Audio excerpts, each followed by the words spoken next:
mag iko mar Jamadar Francis Ogola osemako mach e dalane mar Mor-Ng'ia, kaunti ma Siaya. Kaluwore kod dwaro mare ma bende osir kod sirikal, Ogola ibiro iki chieng' Jumapil tarik 21 dwe mar Ang'wen higani.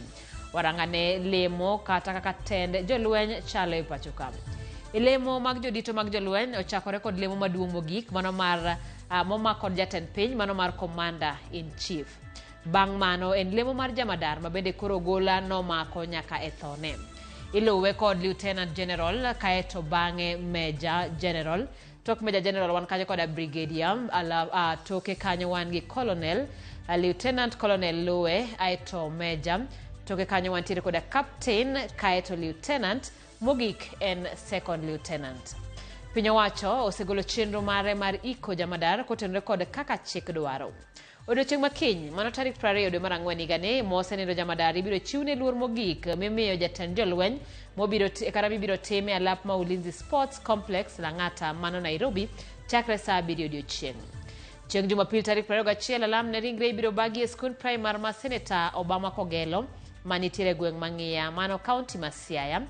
Kaeto kama bende koro ikwayo welo mondo bedi kochakore saa 4 mar okinyi. Tarik 26 dwe mar Ang'wen higani, alam ibiro bagi ne rapar mar Jamadar Francis Ogola e alap ma Ulinzi Sports Complex mano Lang'ata chakre saa 3 mar okinyi. Nyakora mogik opogore kod mago, warangane moko mweche ma bende waikonu otieno ma kawuono. Kendo ikne dhi bedo very simple, en kunyo bur tibuoye kod seat tiike onge sanduku. He is a man of simplicity. Familia mar Jamadar Ogola olando ni ok bi ike gi sanduk mak mana ni biro boye kod sit kaluwore kod dwaro mar mosenindo. Yesterday's unfortunate accident needs expeditious investigations that will put an end to any speculation. Jotelo mag Azimio dwaro mondo piny owacho kas nonro wi gima nokelo masira mar ndek jolweny mane okelo tho mar jolweny 10. We are not in the tunnel yet.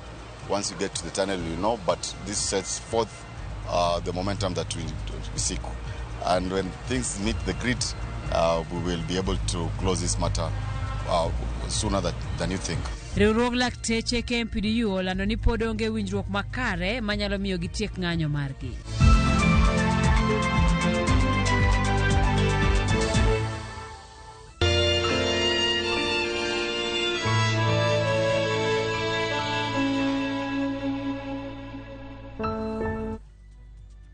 Kaka pile nyalo tudori kodwa e namba wa mar ote machuok ma en 336 nono bende pod wayudore mbui mag oganda yudwa achiel kachiel mbui mar Facebook Ramogi TV, wantie achiel kachiel mbui mar Twitter bende kata mong'ere kaka X, bende wantie achiel kachiel mbui mar YouTube wayudore bende e mbui mar Instagram. Nyinga Simfruzo Kinda, jaloko marwa en Elizabeth Otieno. Kawachako ni mosenindo Jamadar Francis Ogola ibiro iki chieng' Jumapil tarik 21 dwe mar Ang'wen higani kotenore kod dwaro mare ni mondo ike thuolo mar seche 72 tok thone, dwaro ma bende osir kod piny owacho. Kaluwore kod wadgi Jamadar Canon Hezekiah Oduor, Francis Ogola bende dwaro mare ne mondo ike maonge sanduku kendo nyasi mar ik mare kikal seche 2. Ma e chenro mar ik mar Jamadar Francis Ogola mibiro iki e dalane mantiere gweng' ma Mor-Ng'ia, kaunti ma Siaya. Seche 24 tok thone, chenro mag iko mar Jamadar Francis Ogola osechakore e dalane mantiere gweng' ma Mor-Ng'ia, kaunti ma Siaya. Ma en ataro mar kaka oganda joluo ong'iyo timo chenro mag jodito, ahinya to ne jal mani kod mbi maduong' kaka Jamadar makinde mathoth iko ne chenro mong'ith kendo kawo thuolo malach. Anyuola mar Jamadar Francis wacho ni Ogola ne en ng'ama jambola kendo ng'ama ochanore manopango ik mare motelo ne thone. Inadhi lime Ng'ia. Mo wacho na ni Perez ka tho to kik kel complications inang'eyi.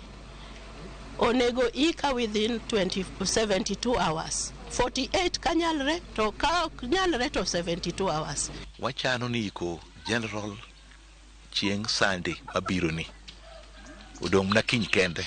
Owadgi Jamadar Canon Oduor oyango ni Ogola nogombo mondo ike nyasi matin maketgi mar Jo Salam kama ibiro boye kod side ka Jamadar ne ok dwar sanduku. Ikne dhi bedo very simple, en kunyo bur tibuoye kod seat tiike onge sanduku.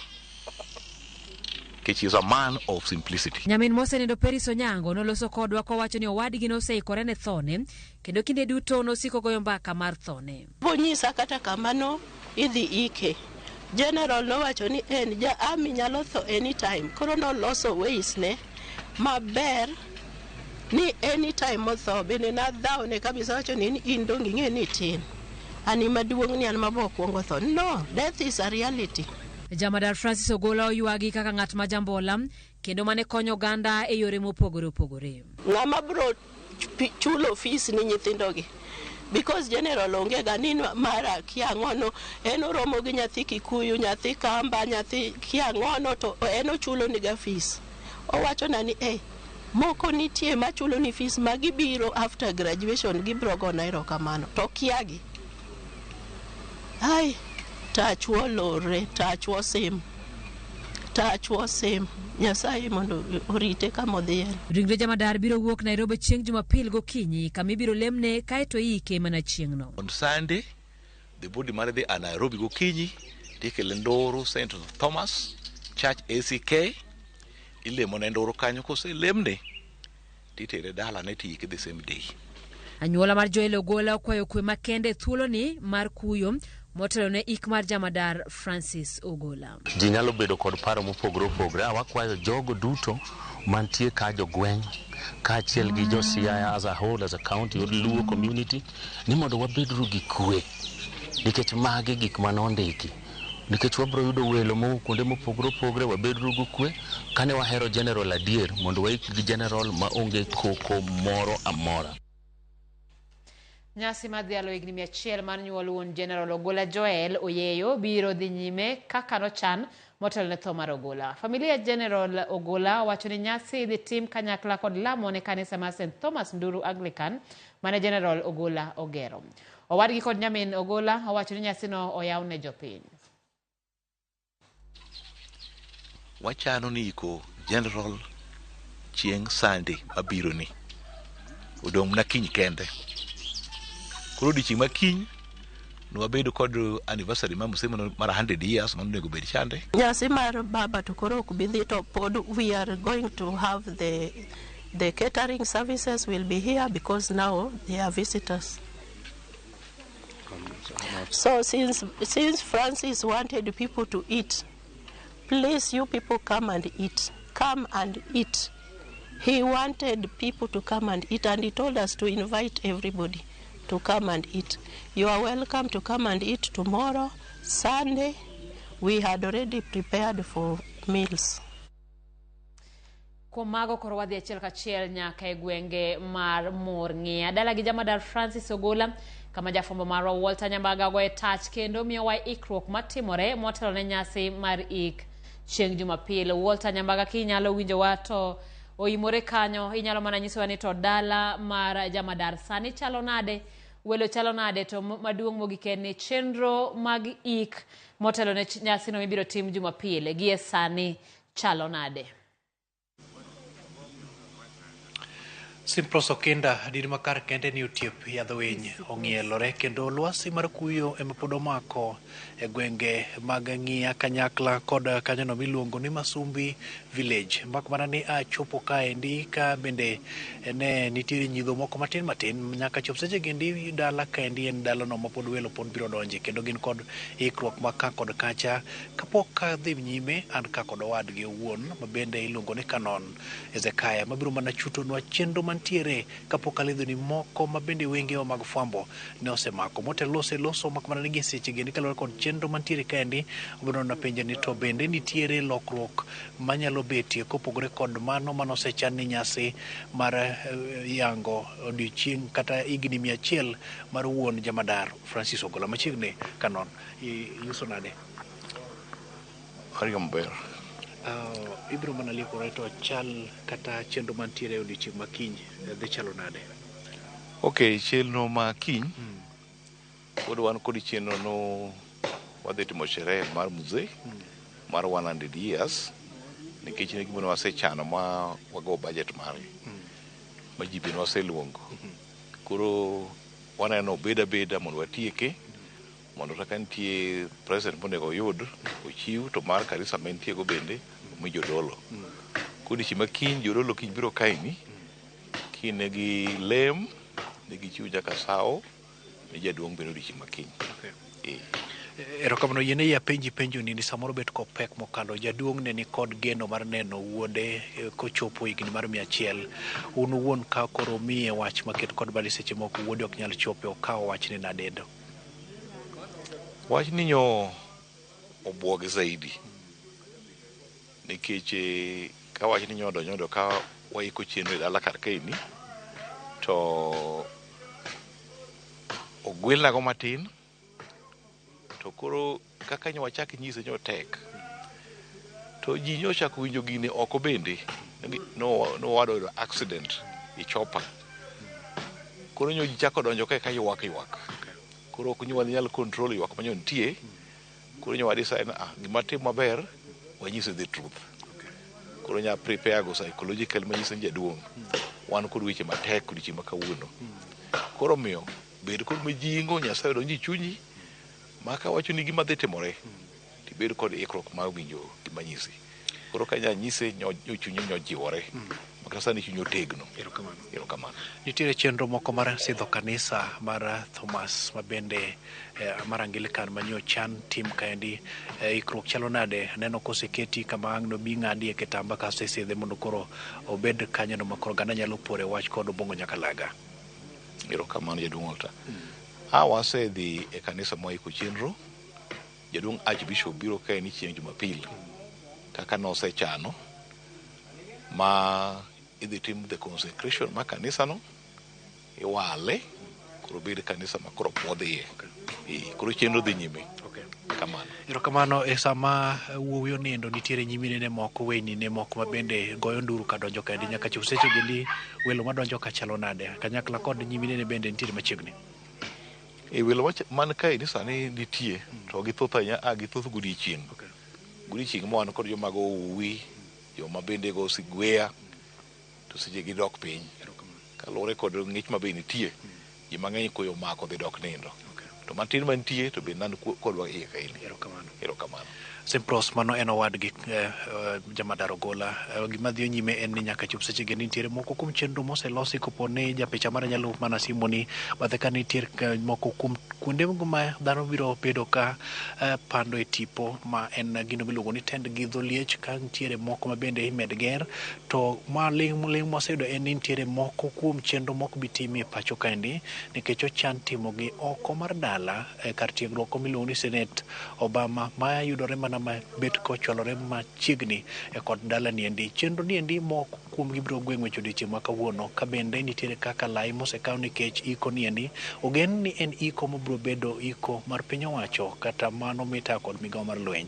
Nitiere moko ma bende seche moko jolweny biro kawo thuolo mar timo to kaka anyuola wuon bende biro kawo chenro makende mar tayo mana kaka oseliekni motelo kod owadgi ma en Ezekiah. Nyimine bende nitiere kendi ikruok pod dhi nyime kendo chenro bende kochopo seche mag ariyo biro gweng' ng'wech mana mar ng'ado kek mana kaka nosechan kendo yawo kanisa bende moko kuom chenro ma bende dhi nyime en kit kaka lap ibagi kendo nitiere nyasi moko ma bende jalweny konindo to biro bedo ka dhi nyime. Wan ka mana mar bende bilo wach kodgi kendo bende bedo e kuyo kodgi mar ng'eyo ni to gin ang'o ma ok nyal bayo wang'a moko we moko menyo ni nikech Ramogi TV nosechopo e gwenge gi endi kendo ni achiel kachiel koa e gwenge mag Siaya ahinya to ripodin kod penjo Simpros.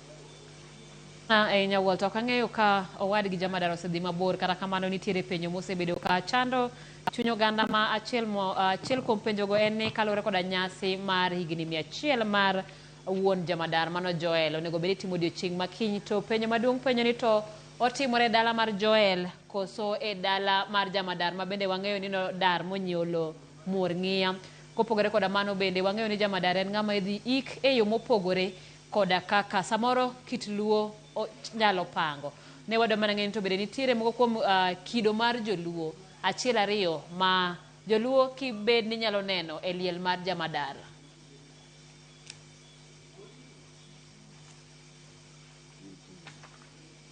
Walter, ok ang'eyo ka nitiere ka podin machiegni kod owadgi Jamadar ka bende nyalo duoko penjogo to ka ok kamano to gin gik moko ma bende nyalo mana luonwa machiegni mar mondo mi wanyalo luwo gi odiochieng' makiny ma bende koro nitiere nyasi mar nyuol mar wuon Jamadar.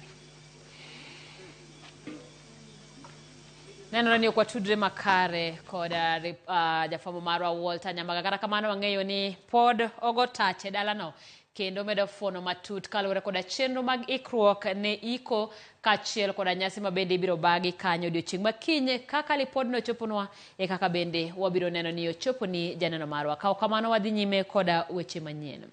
Jatend piny William Ruto telone jotend migepe kod jodito mag piny owacho mare e timo limbe dala jatend jolweny mosenero General Francis Ogola e kar dak ma Riverside boma Nairobi. Jatend piny owacho ni tho mar Ogola ne omiye buok kaka opako Ogola kaka jal manochiwore mar tiyo ne jo-Kenya. Ruto yango ni gwelo mar Ogola e achiel kuom gwelo mabeyo mosetimo e piny owacho mare. Chris Oweno nigi ler. E seche mag midhiambo, safar ma jatend piny William Ruto ochopo e dala jatend jolweny mosenindo General Francis Omondi Ogola e kar dak mar Riverside e bore Nairobi mar chung' kod anyuola mare. Jatend piny oten kod jalupne Rigathi Gachagua, jotend migepe kaachiel kod min ode Rachel Ruto. Ruto wacho ne otamre yie ni General Ogola onindo bang' yudo wach ndege mare olwar e kaunti ma Elgeyo Marakwet, kendo chuno jatend migawo mar lweny Aden Duale mondo miye nonro malong'o ni en adiera ni Ogola ok onindo e bade. Yesterday was truly bad. But because I am also sure and because I know General Ogola was a devoted Christian. He believed in God. And that gives us the courage, even in this difficult time, because we are sure that he is somewhere at peace. We were discussing many things, and I think sometimes the futility of life is a bit worrisome. That just the day before, we were discussing with him the future of this country, the safety of our people. Here again now, we are preparing to bury him. He came to me, across to me as a person who was not only a believer, but a very fine gentleman who was also very professional. And that is a general we know. And may his memories live forever in all of us. As Joel has said, we all shared and we share different memories of him. I have had times that I've met him in the village, even in funerals, but you would not think that he was a general. He'll just be one of the people in the village. I hope that in grieving the General Ogola, we would appreciate patriotism and being Kenyans, just like we are united in grief today. I can tell you General is resting right now with a cheeky smirk on his face. So, nyinyi msivurute sura sana. Na yeye even in death anashanga, hii watu, what is the issue? It's going to be well for all of us. Jatend piny omedo wacho ni kuom jotelo duto ma osegwelo e piny owacho mare, General Francis Omondi Ogola emane omako chunye. If there is one appointment that I made that I am very proud of, it is that of General Ogola. Because he deserved the appointment. Ruto oywago tho mar General Ogola ka owachone e lal maduong' ne piny Kenya ka achiel kod migawo mar lweny. A very big difference. From where I sit, with the amount of information I get, General Ogola made a very, very big difference. His leadership,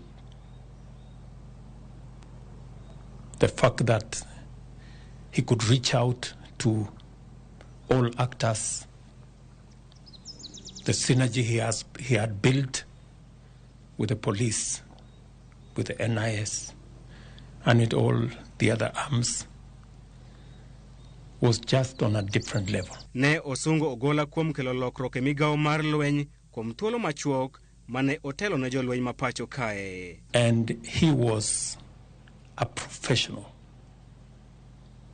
He was a leader. And in the short time that he was our chief of defense, he made a difference, a big difference. Over the last 1.5 years, we've had very minimal terrorist incidences in the country. It's because General Ogolla was smart. He knew what to do. He provided leadership. Motelo ne mano, ogai mar Azimio Raila Odinga kod jotelo mamoko mag Azimio bende ne ochopo mar kuyo kod anyuola mar General Ogolla. General Francis Omondi Ogolla idhi iko e dalane kar chung' od bura mar Lego Usonga e kaunti ma Siaya chieng' Jumapil. Chris Owino, Ramogi TV, Nairobi.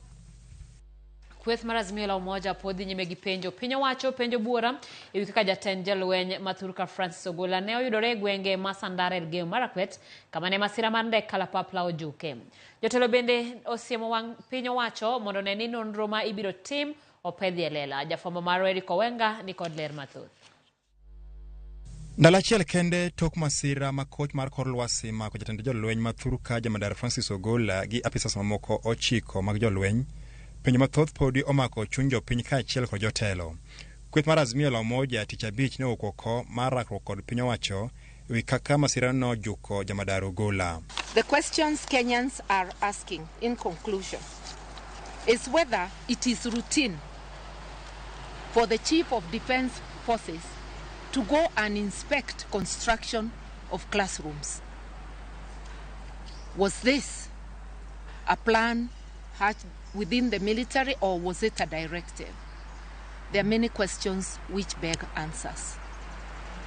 Even the visual images of that accident, I don't want to say anything more that may prejudice investigations. They leave us with anxiety, and answers are needed as soon as possible. Sisi tumeuliza kama wanaazimio ya kwamba tuwe na a public inquiry kwa mambo haya. Vile vile kuna vitengo vinavyohusika kwa uchunguzi, lazima wafanye uchunguzi huo. Lakini huyu kuwa ofisa wa juu zaidi katika majeshi yetu, no effort or resource should be spared. Tangu tupate uhuru, hatujawahi kuwa na mkuu wa majeshi amefariki akiwa kazini. Huyu ndio wa kwanza. Na kufariki kwa hali ambayo Generali Ogolla alifariki. Azimio mane ochiwo twak margi bang' chopo e paro Ogolla mabore ka na wacho ni adieri nyaka nyenye lela tok nonro e wi masirano. Yesterday's unfortunate accident needs expeditious investigations, and this will not only help ease the already tense and anxious feelings of Kenyans, but it will put an end to any speculation. The investigations must be open and reports made to the public. Tunatarajia huu uchunguzi ufanywe. Na hatutaki tuambiwe ya kwamba vile imekuwa inasemekana no stone will be left unturned. Ajali nyingi zimefanyika. Kuna ndege imeanguka kule Kajiado ya kijeshi, kule Lamu, ukienda upande wa Garissa, ukienda upande wa Pokot, Elgeyo Marakwet, ndege zimeanguka, ajali karibu 5 zinafuatana. Lakini uchunguzi kufanywa na ripoti kuwekwa wazi. Liet mar tho mar Jamadar Ogolla no bende nyuolo penjo e wi arita makare mag ndeke ma itiyo godo gi apisas madito mag piny owacho. Ka jolony mana kaka josiasa Mathurka kwayo mondo piny owacho olok tanga mar geng'o midhiero makamago. Tuko na ile National Air Support Department. Lazima ndege hizi zote zikaguliwe kwa sasa. Tujue ile wazungu wanasema the serviceability ya hizi ndege, airworthiness of all our air assets, lazima sasa uchunguzi huo ufanye, sababu ndege nyingi utapata ya kwamba zimekuwa kwa miaka mingi. Kuna ndege zilinunuliwa na hayati Mzee Moi bado zinatumika. Kuna ndege zimenunuliwa zikiwa second hand, na hii inaweza kuwa hatujui vile zilikuwa zimetumika kule nje. Inaweza sababisha haya yote tunataka yachunguzwe. Eric Owenga, Ramogi TV, Nairobi. Esama piny Kenya ochako ayanga ndalo adek mag yuago jolweny KDF 10 mane wito ngimagi e masira mar ndek kalapapla. Jotelo mopogore opogore e pacho ka e pod medo oro ote mag lit kod kuyo ne familia ma jatend jolweny e pacho ka mano mosenindo Jamadar Francis Ogola kaachiel gi jolweny mamoko mane olalo ngimagi e masirano. Ndegeno mar jolweny ne olwar e gweng' Masindar mayudore Elgeyo Marakwet kar saa 8:20. Sharon Ong'ao nigi mathoth. E kinde manolanda yanga tho mar jatend jolweny General Francis Ogola gi jolweny mamoko 9 manothe masira mar ndek kalapapla odiochieng' manyoro. Jatend piny William Ruto wacho ni piny Kenya e kinde thuolo mar ndalo adek mabiro chakre odiochieng' makawuono biro yuago jolweny mosenindo. Jalup jatend piny Rigathi Gachagua oyuago jatend jolweny Francis Ogola kowacho ni ne ogoyo kode mbaka nyocha e romo mar osigo mar osara mar jotije piny owacho manotimore e kar romo mar Bomas. Gachagua opuoyo General Ogola kaka jal mane mor kendo ne en gi kido maber. Ne otiyo ne piny Kenya e rang'iny mamalo kaka jatend jolweny, tich manotimo gi chunye duto. Omedo ni piny Kenya owito thuon manochiwore ne piny Kenya gi nyalone duto e chwalo arita e pacho kae. Okony Nyasaye mondo ho chuny familiane kaachiel kod familia mamoko manowito jogegi e masira mar kalapapla. Jatend riwruok mar Azimio Raila Odinga gi min ode Mama Ida Odinga oro lit gi kuyo ne piny Kenya kwacho ni giyudo buok maduong' kaluwore gi tho mapoya mar jatend jolweny e pacho kae. Raila wacho ni giriwore gi piny Kenya mar yuago General Francis Ogola, jalweny mane piny Kenya ogeno kendo ne otiyo ne piny Kenya gi tekrene duto. Ocholo mos ne familia ne kaachiel kod jolweny duto e pacho kae kanyakla kod piny Kenya mangima. Bende omedo chwalo ote mag lit gi kuyo ne familia mag jolweny mamoko manothe masira mar kalapapla kolamo mondo Nyasaye omed hoyogi kendo chuny jolweny mane olalo ngimagi onind gi kwe. Jatend migawo mar jolweny Aden Duale oyuago General Ogola kaka jal mosebedo katiyo e lweny kuom thuolo mar higni mohewo 40. Omedo ni kaka jatend migawo mar jolweny e pacho kae osebedo kotiyo kode machiegni. Oyuage kaka wadgi mokwongo, osiepne kendo kaka jatich wadgi e migawo mar jolweny. Duale omedo ni rapar mare biro siko e historia mar piny Kenya. Omedo bende lemo ne familia mag jolweny mamoko manolalo ngimagi e masira mar kalapapla. Jotend migepe Musalia Mudavadi oriwore gi jokenya mamoko e yuago General Francis Ogola. Oyuage kaka jal manochiwore mar tiyo ne jolweny e pacho kae. E kinde mag lit kod kuyo, Mudavadi bende oro kuyo mare ne familia mag jolweny mamoko manolalo ngimagi. Bende oro kuyo ne jatend piny ma en jatend jolweny kendo komanda maduong' mar jolweny e pacho kae. Min od jatend piny Rachel Ruto okwayo mondo alam makende odhi ne min od General Ogola mong'ere kaka Aileen Ogola kanyakla kod familia de duto e kinde makamage. Bende okwayo oganda mapacho ka mondo tim rapar ne familia mamoko mag jolweny manowito ngimagi e masira mar kalapapla. Kochogo muma kare Zaburi mar 34 kare mar 18 mondo Jehova obed machiegni gi joma chunygi onyosore kendo ores joma chunygi ool. Gavana ma Siaya James Orengo bende wacho ni sirikand kaunti ma Siaya oriwore gi piny Kenya e yuago mosenindo General Francis Ogola. Oyuago General Ogola manonyuole kaunti ma Siaya kaka thuon kaluwore gi mise e tijene. Omedo ni tho omayo gi ng'at maratego maneteo piny Kenya gi Uganda duto. Gavana e kaunti ma Kisumu Ngire Anyang' Nyong'o oyuago siepne General Francis Ogola komedo ni nowinjo gi rom kode odiochieng' makawuono e apise e kaunti ma Kisumu. Komachielo e lo migawo mar somo, jatend migawo mar somo Ezekiel Machogo ochwalo ote mag lit gi kuyo ne familia mar General Ogola gi jolweny mamoko 9 manolalo ngimagi e masira mar kalapapla. Omedo ni General Ogola gi Lange ne otho bang' timo pedha e Skunda Beach. Komedo kwayo oganda modak nyandwat mar Hoho mar Okak mondo bed gi kwe kaka ranyisi mar chiwo luor ne jolweny mosenindo. Jolweny wetene kaka Kanone Eric Okeyo bende yuago tho mar General Ogola komedo ni en gima lit ka General Francis Ogola tho e masira mar ndek kalapapla. Kata bed ni kinde thuolo mar higni 40 en lai mosebedo koyude tiegruok. Omedo ni tho mare kik bed kayiem nono kaluwore ni notho kokedo ne arita kwe. Jaod bura ma Alego Usonga Samuel Atandi oywago mosenindo General Francis Ogola kaka osiepne mangita manowinjo gibed godo gi romo kode machiegni e kaunti ma Siaya. Tho mare ni mubira poyani en tho ma kawuon kaka Atandi sana on behalf of jo Alego Usonga mancho kuma odakie. Watimo mos ahinya ni familia mare wuon gi Jole Okech nitie kendo nyocha orwako higa 100 kiny.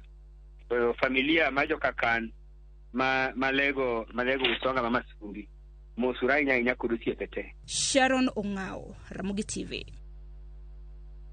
Lit kod kuyo koro mako familia mawuok e gwenge Nakuru kod Kirinyaga bang' yudo wach lal mar johera maggi mane owito ngimagi e masira mar ndek kalapapla manyo podho ma omuoch mach kendo weyo ka jolweny 10 owito ngimagi. Millicent Adhiambo miyo waler mathoth. E kaunti ma Nakuru, e kar dak Mashababa e Nakuru West, rumbi mag lit kod kuyo okwako dala Dickson Litali bang' winjo wach ni wuodgi machogo Hilary Litali ne en achiel kuom jolweny mane owito ngimagi e masira mar kalapapla mane olwar momako mach odhiambo manyoro e alwora mar Sindar, Marakwet. Omboleza, taifa linaomboleza. Kapten Hilary mane jahigni 29 ne en jatich e apis Jener Francis Ogola ma bende ne owito ngimane e masira onogo e seche mane gimakore wuodhe mar dhi rango skunde mane oger manyien kod jolweny e Marakwet. Ujumbe uliweza kuletwa kupitia kwa maafisa wa KDF kutoka 3Care wakiambiwa kusema kwamba ndio wako karibu na sisi na wametumwa kutoka headquarters ya kwamba walete ujumbe kabla hauja weko kwa TV ama hauja kuwa announced na president. Familia Hilary yango ni wuodgino nyocha ka hotel mondo tia apis jatend jolweny Jener Francis Ogola dwachiel mokalo tok medore somo mar dhi e ong'ala manyime kowuok e bedo captain mondo bed meja. Kwa naye tarehe 6 tukienda kupanda mahindi kwa shamba, but neno ambalo aliniacha nalo akaniambia, mama, narudi Nairobi, nimerudishwa kwa ofisi ya CDF na nataka, tulikuwa tumeanza mjengo wa nyumba, nataka huu mjengo Mei nianze kufanya roofing, alafu July ushift kutoka Nakuru tukitale uanze kutengeneza boma. Wakati alimaliza college ya training kama askari, alikuja kanisani na akalete sherehe kubwa. Yani watu wa kanisa wakuje, wakule, wafurahie na sadaka ya kanisa. Familia ni koro dong managira par wuodgi mowe ochien dhako gi nyithindo 2 mabende emane gigeno kuome kaka nyangile mar dala kagipare kaka jal mane jambola manoero miyo ji nyiero kinde te pod ne en kod lek mar medo sombe chop dwe mar 9 higani mar chopo e rang'iny mar bedo meja e yo motegno. He has been the breadwinner. He has been what we need in our life. He has been our support. Na amekaa kuona ya kwamba wazazi wake wanakaa kama wazazi wa ofisa. E kaunti ma Kirinyaga bende, anyuola mar John Kinyua Muridhi yango lit kod kuyo makoro mako dhod chunygi tok winjo wach mar tho wuodgi mane giparo ni otony e lak masira makamano. Wakati nilirudi nyumbani nikaambiwa na hata Nkamuku, aliniambia, lakini aliniambia yeye yuko uhai, ameanguka na ndege, lakini yeye ako kwa hospitali. Nikiwa nikifumilia kidogo, hapo ndio rais wetu alitangaza wale wameshakuwa na hiyo, wameshakuwa pamoja, na alimtangaza kama hata yeye alimwaga dunia. John Kinyua Muridhi alitangaza. Ni kwa kusikia hivyo kiongo yangu ikaruka kidogo, nikaona mambo yangu yote kushapotea sasa. Joseph Muthi kako wadgi mosenindo John Kinyua lero ni mamage ne chunye tek kane owadgi dwa dhi e tich lweny. Kata kamano, wuon mare to ne osiro. Sani koro giyango ni gidong kod fuok mar adhai e familia gi kaluore ni wuodgi no ema ne konyogi. I am the way I am kwa sababu ya yeye ndiye amenisomesha wakiwa na Grace mpaka hapa nikasoma high school akanishikilia. Millicent Adhiambo, Ramogi TV. Kawadhi nyime kod weche gi ene jolweny ariyo mane olalo ngimagi e masira mar ndek kalapapla odiochieng' manyoro oiki. Nyasi mar alam ne Brigadier General Said Nzaro Charo ne otim dalagi mantiere Kadzengo Kanamai mantiere kaunti ma Kilifi kor Kabange oike Mombasa ka Captain Mohamed Karo Sora oike gwenge ma Heilu Moyale mantiere kaunti ma Marsabit kalore gi chike mag din salam.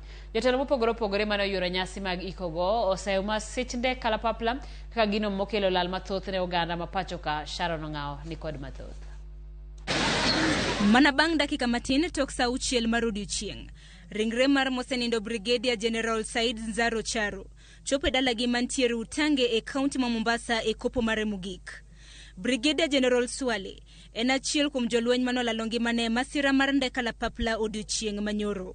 Familia, anyuola kaachiel gi osiepe oywage kaka jalweny mane ohero tije kendo nochiwore ni tiyo ne piny Kenya kendo ne en jal mane familia ne odewo wang'e. So tumepoteza mtu mwingine muhimu sana kwa familia.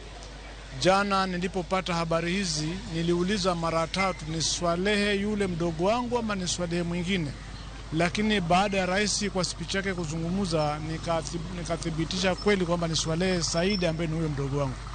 Imeniuma sana, inasikitisha na imekumba familia yote watu wa Majaoni na imekumba familia yote ya wanajeshi pamoja na watu wote wa Kenya.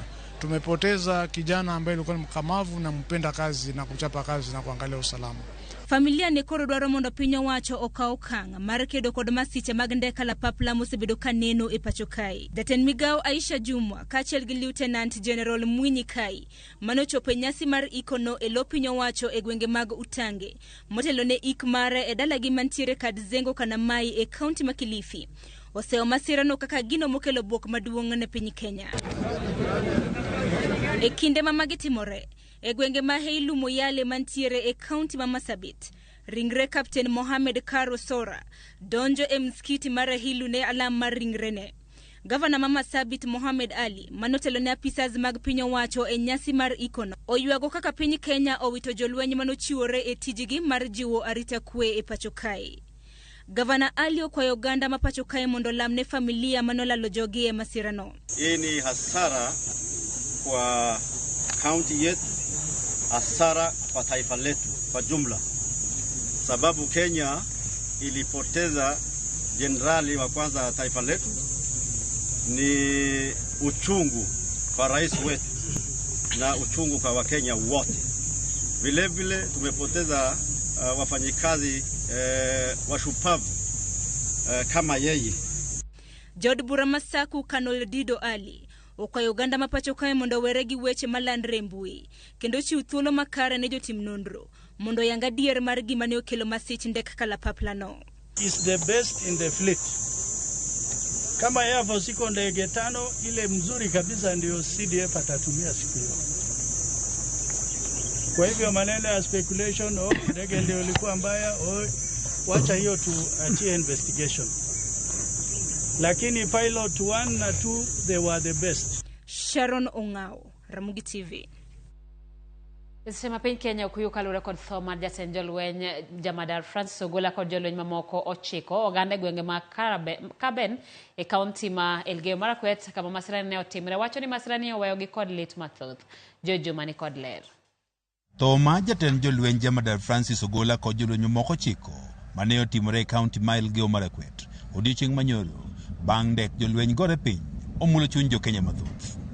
En masirano bende koro pod oweyo ka jodak e kaunti no ma Elgeyo Marakwet pod chunygi lit mokalo. Sisi imeaffect sisi sababu kazi yenye tulikuwa naendelea kuifanya hata leo imetuaffect sababu kazi imekwama na sisi tumehusunika katika jambo hili. Hata leo bado tuko na husuni sababu watu kukufa namna hiyo ni tukio la ajabu kabisa. Kazi tumefunga kazi leo hata sijui ni kama hata wiki moja hatufanyi kazi kwa hii shamba kwa sababu hakuna nguvu imeisha. Alex Kosgei Menjadak e gweng'no mar Kaben en achiel kuom jogo machop mapiyo e kama sema ndegeni ne otimore. Helikopta ilikuja kutoka Cheptulel Boys yenye ilikuwa anapeleka mkubwa wetu wa jeshi, likakuja ikafika hapa chini penye unaona hapa chini penye Makariko. Hiyo ndege ilikuwa na ngurumo mbaya sana, hiyo propeller yake ilikuwa inasungua kwa njia mbaya. Hata sisi wenyewe tulikuwa tunafanya kazi kwa shamba tulikuwa tunadhani mkubwa amekuja leo kutembelea kwa shamba kwa sababu tulikuwa tuna karibu tukule lunch. Lakini kwa bahati mbaya kumbe ndege ilikuwa inaanguka. Kosgei wani masirani mano yakaja tenjo lwen Jamadar Francis Ogola kojo nyomoko chiko ni owito ngimagi. Omiyo en kod jima moko pod chunygi ntiere kod lit mokalo kaka chiemo pod otame. Jana tuko kula kwa hii shamba. Leo hatuchakula. Sijui hata kesho tutakula nini. Lakini kwa hiyo tunasema tu Mungu atusaidie. Sisi wenyewe tuko kwa shida. Ndio tena shida nyingine inakuja. Hata mpaka saa hizi kazi ya shamba imesimama. Kazi ya manyumbani imesimama. Kila mtu saa hizi ameusunuka kabisa. Kipto Biafra mabende enje dagwego makaben wachni ndegeni mayo ido masira ne kalo machiegni kod kama ne gitie puodho kagino wuon ne giparone kana ndegeno ne ng'iyo chendo maggi e puodho kanyoero. Kata kamano olero ni mana bang' dakika machuok ema gineno ka ndegeno ne olwar.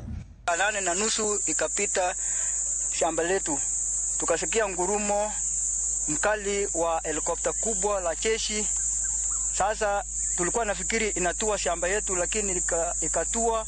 Wakati ilishika chini tukasikia sauti mkali sana. Sekunde kidogo tukaona moto imeshika. Kipto wacho ni achiel kuom gi ne ogo simo ne achiel kuom jolweny mondo ni ochop kanyo machiegni mondo kone oresgi. Ka bende kindeno gin bende ne giringo e kama sani ne otimore mondo gichiw kony. Chairman wa shamba letu Dennis Krop akapigia mwanajeshi naitwa Kosgei wa Samu Pesuko, akaambia kuna ndege imetua shamba letu na imeshika moto. Kosgei akasema muende muokoe hao wenye wako ndani. Wakati tukaenda hivi tukapata ndege imetawanyika kila kona. Tukapata watu wameungua na moto mkali ilikuwa, tukaingia ndani tukatoa watu wenye walikuwa wamenusurika katika hilo ajali la ndege. Jodak Makaben wanien gima lit ne jolweny mane odhi mondo koro konygi e kedo kod kweth mag njore ma osebedo ka koro hinyogi bende koro owito ngimagi ka koro bende gikwayo kwe ne familia ma owito jogegi. George Juma, Ramogi TV.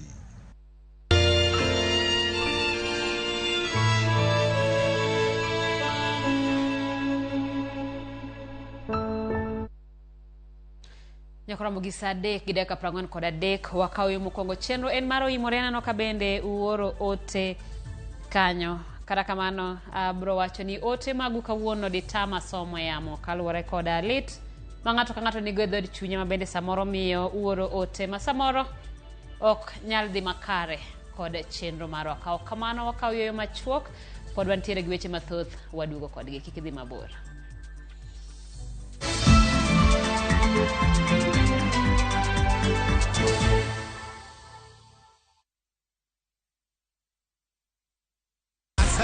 Win big in seconds. Shabiki nikajaribu mara ya kwanza nikaweka shilingi 100, kaliwa hiyo 100, nikasema nikakufa moyo. Hii mara ya 4 nikaweka shilingi 100, kaona napanda yapanda ikafika 500,000.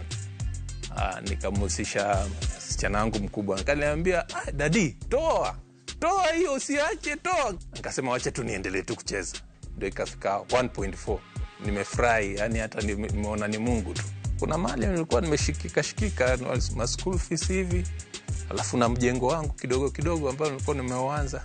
Avieta ni iko sawa kabisa, iko chonjo. Avieta ya Shabiki.com inakupa the biggest multiplier in Kenya. Shinda up to 50,000 times your stake. Yani ukiweka stake ya 100 bob, ndege ipeperuke, unashinda 5 million within seconds. Not for persons under the age of 18. Shabiki.com is authorized and regulated by BCLB license number 359. Are you ready to turn your Skiza tunes into cash? Dial star 487 star 3 hash. Choose your favorite Skiza tune, confirm, and enter to win big. 50K daily, 100K monthly, and the grand draw of 1 million Kenya shillings. Each time you download Skiza tune, you support our local talent as you increase your chances of winning big. All SMS alerts are from Skiza Citizen, and lucky winners will be contacted from 0709 767 000. Skiza tune, Skiza chapa. Terms and conditions apply.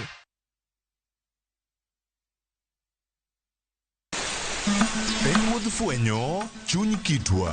Angomyo yini chako mana mine. Dak ne chake yechu. Yini chako mine nikech mine mapito. Ngesigana kod kido, manyiso ber kod mit piny. Ike jaduong manokwongo kama niluongo jaduong Ngeso Kosanjo. Kaluwore kaka kidi ma jaduong ohero kaka chiege maduong'. Kidi jaduong ni Kit Mikayi. Kendo rom kod jorit kitwa. Mondo ne en dero mar jaduong' madhaka mora mora okdhiye. Piny mamako dhogi. Kamaru biro to maru to e dala. Iyecho ne tiel. Omake amaka kama anyawana abia kinywana limi. Riuri kod Rabala Kwasi owadgi Rajabu. Kendo kor go jonam grech en duoko rech manise ngiewo. E 111.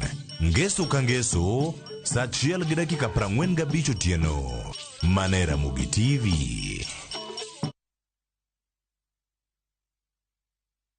Gonga ni rahisi na washindi ni kibao. Kucheza ni rahisi. Ingia kwenye www.gongagonga.com, register na nambari yako ya simu, kisha uweke deposit yako kupitia M-Pesa. Kuweka beti yako, chagua stake yako, weka beti yako, kisha uanze kugonga, ushinde pesa taslimu papo hapo. Kumbuka, mchezo ni rahisi na washindi ni kibao. www.gongagonga.com. Hairuhusiwi kwa walio chini ya miaka 18. Imesajiliwa na BCLB number 359. Gonga.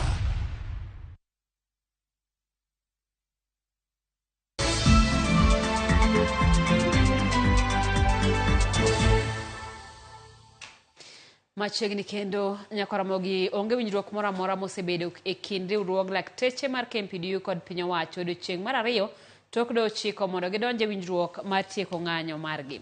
KMPDU noromo kod migawo mar thieth kod riwruog governors tok wachne gi los mopogore kalore kod gik magidwaro kuom jokanyo ariyogo. We are not in the tunnel yet. Once you get to the tunnel, you know, but this sets forth the momentum that we seek. And when things meet the grid, we will be able to close this matter sooner than you think. However, we'd like to call out the counties that are yet to implement the CBA because now the hammer falls on them. They're the ones who are delaying our processes of calling off the strike. We do realize that there are counties which have not promoted members and they're sitting on their able lands and actually doing nothing about it. We are waiting upon them. A return to formula must always contain all the issues addressed in the strike notice. If you brought the issue of medical insurance, it must be captured. You brought the issue of interns, it must be captured. But the issue of necessary areas must be captured. Issue of postgraduate training and postgraduate remuneration must be captured.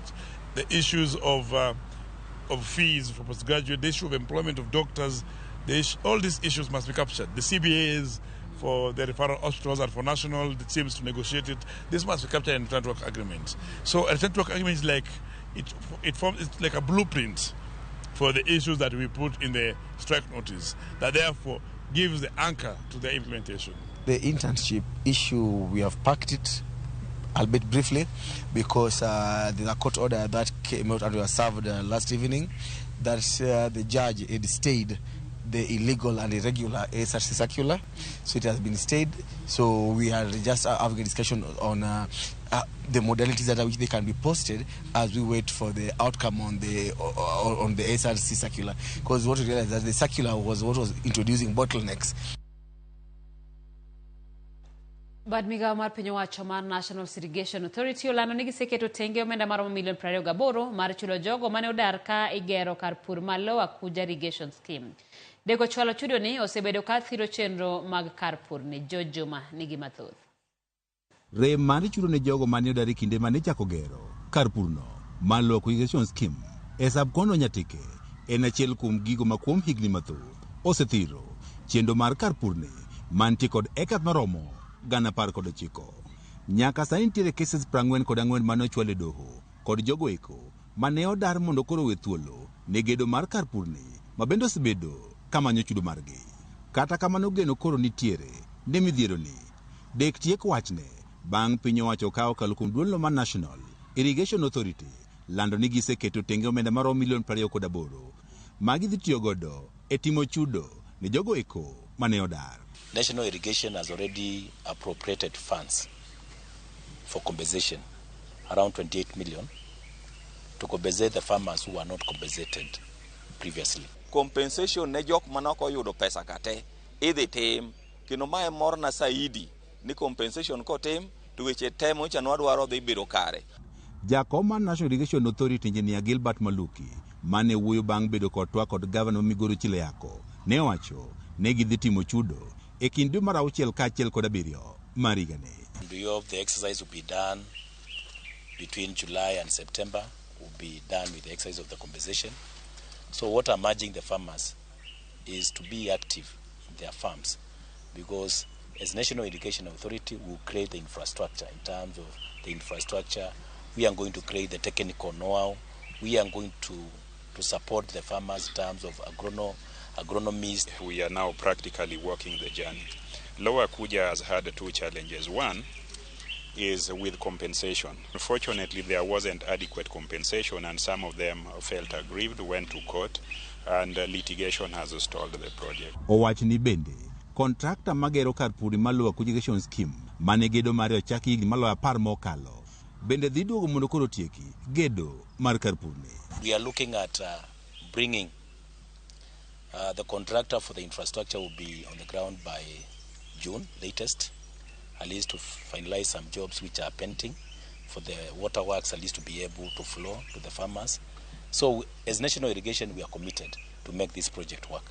Gavana ma Migori Chileyako ne wane piny owacho mar kaunti ma Migori koro dhi tiyo machiegni kod duolni mar National Irrigation Authority man ni kar purni koro konyo oganda. Can confirm that more than 2,000 farmers were given rice seeds, and additional farmers were also given sorghum and other seeds for planting. We are also hiring extension services workers to work with the farmers, and even the kind of engagement we have today, this is an engagement that we do so on behalf of farmers. Kaka jakom mar jopur anyiso jopur te dhiure puodho pururu dhi upur mondo koro uchiro mar michele dhi yudore. Ka opogore kod chudo ne jogo mane odar jopur e kar purni maluwa kuja irrigation scheme dwaro mondo koro piny owacho bendo jolgi e yore mopogore opogore. Wakwayo the county government mar Migori mondo kelo mashinde moko kendo yie ne gibiro kelo no mashinde moko mag pur mondo mi pur odok chien, mashinde mag keyo mondo bech keyo odok chien. To the national government mamalo miluongo ni National Irrigation Authority to yie ni dhi miyowa excavators. We need each other for this project to take off. Nyaka sani kuom ekas maromo 19 maluwa kuja irrigation scheme mana maromo ekas 4,500 kende ema sani itime chendogo mag pur to ahinya purno mar mchele. George Juma, Ramogi TV, Migori. Jaratije mar Airtel Ashiz Malotro yango ni Airtel Kenya osiro lai mar duol mochungne weche tudruok e pacho ka midendo ni Communications Authority of Kenya maduoko piny nengo goyo simu. Duol no yango ni bech tudruok nodok piny koa senti 58 e dakika nyaka senti 41 e dakika chakre tarik 1 dwe mokalo. Mae notim mondo konjo Kenya tude mayot wach momiyo Airtel Kenya oduoko piny nengo mar goyo simu juma ka juma kod dwe ka dwe. Reduced the pricing of our voice bundles, popularly known as Tubonge AllNet, monthly and weekly products. This will ensure our customers will continue to enjoy affordable call rates across networks and within the Airtel network. For Tubonge monthly AllNet, we've reduced the price from 300 shillings to 250 shillings. Customers will enjoy 300 minutes and SMS, which they can use to call across networks. They will also continue to enjoy free calls within Airtel network. This a small reduction which has come about as a commitment towards the entire country and customers, we are further reducing and passing on the entire benefit of this reduction to our customers so that they can continuously enjoy much more affordable propositions from Airtel. we've been investing very heavily on the network. In the last 4 months itself, we've added more than 300 sites in Kenya. And we are aggressively pursuing the network expansion agenda in the coming months also.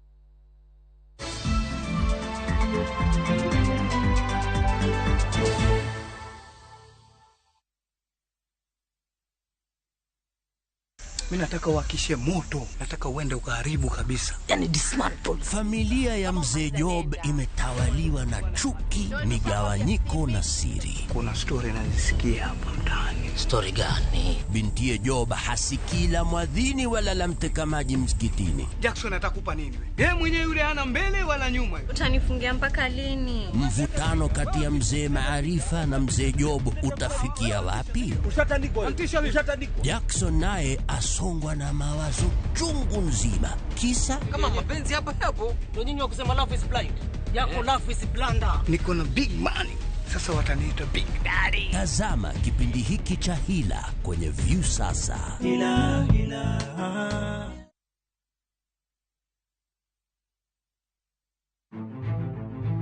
Ikrine wuoth mar dhialo teko kod lony mar joma mine e Kenya mangima. Na explore mang'e kaka bro connect numbers gi solving real world problems. Onyalo bedo e weche mag ohala, paw siasa kata dongruok. Mine gi yawo yore ne oganda e higni mabiro. Adwa nyiso joma rowere ni kentie idea main kuto chaka kada kaen mana mar uso mandas. Kochakore jiwo ratiro e kind chwech nyaka ting'o duond ji mopogore makelo lokruok makare. And about just punjo jotelo bedo joma ber, bedo joma kare, joma ohero dongo, joma tiyo negi, employees matiyo ni ka gionge, you cannot go for agile. Mine wacho Ngeso Kangeso kod Jailieta.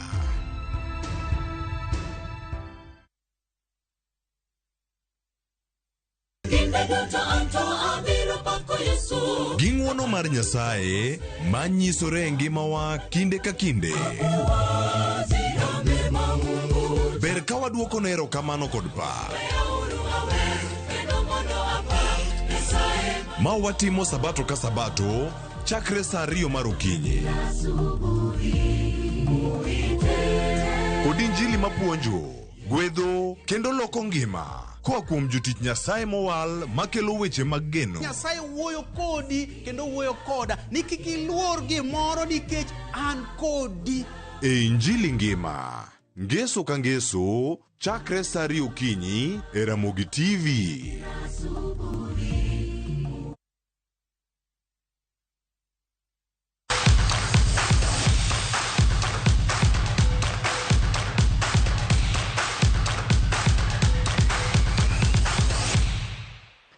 Machiegni pautuke jatend migawo mar lony manyasani Eliud Walo kwa johera mag Gor Mahia mondo jowuog oko Jumapil mar pako timno e sach tugo mar Mashemeji Derby pautuke manyayo. Gor Mahia dhi rado gi FC Leopards ka e tugo mokalo Gor noloyo Leopards gonde 2-0. Walo ma en jahera mar Gor Mahia otimo limbe karo rako mar klabno e alap ma M-Pesa Foundation yo Thika kamano miyogi omenda maromo Sh500 mar miyogi mijing'o. Gor Mahia emotelo lig sani ka AFC Leopards to ni thuolo mar 8.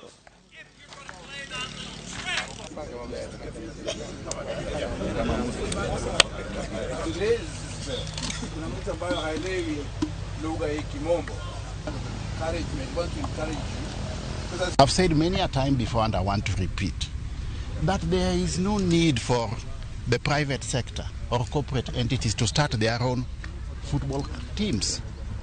Yeah? Because sponsorship to any sports entity is for purposes of marketing and branding. And the greatest branding you can get as a corporate concern or a private sector entity is through the community football clubs. Although ni game ya mafans ku brag, but sisi kama team tuko tu na aim ya kushinda ligi, tunataka ku retain ligi, so tunachukua tu each game at a time na tunataka 3 points. Tim Maradula mar Police Bullets dhi nyime gi campaign mare mar loyo simbe duto bang' donjo e robo final mar FKF Cup ma kiny nogoyo alap madandora. Jobundego biro gocho gi Kangemi Ladies. Nyi jolweny go mabende ema otelo e lig mar mine owacho ni giikore mar dhi nyime gi rekod margi maber mar loyo ma ok giwito tugo moro amora. Kibera Soccer Ladies bende kiny nogoch gi Kibera Queens e tugo machielo.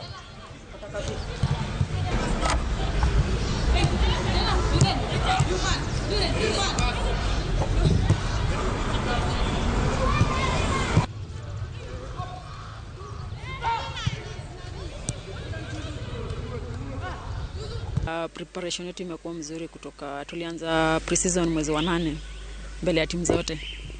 So preparation yetu ilikuwa poa na vile coach utuambia tukiapproach game tukiapproach hata friendly kila game ni finali. I have my full squad for selection. Of course I have some injured players but they've been injured for a while, so from the last matches I have my full squad and the atmosphere you can tell, you can see, you can hear, they're ready and just looking forward to play the match on Saturday. Ikruok osechopo okang' mamalo ne ng'we kinda mar London Marathon madhi timore Jumapil tarik 21 dweni.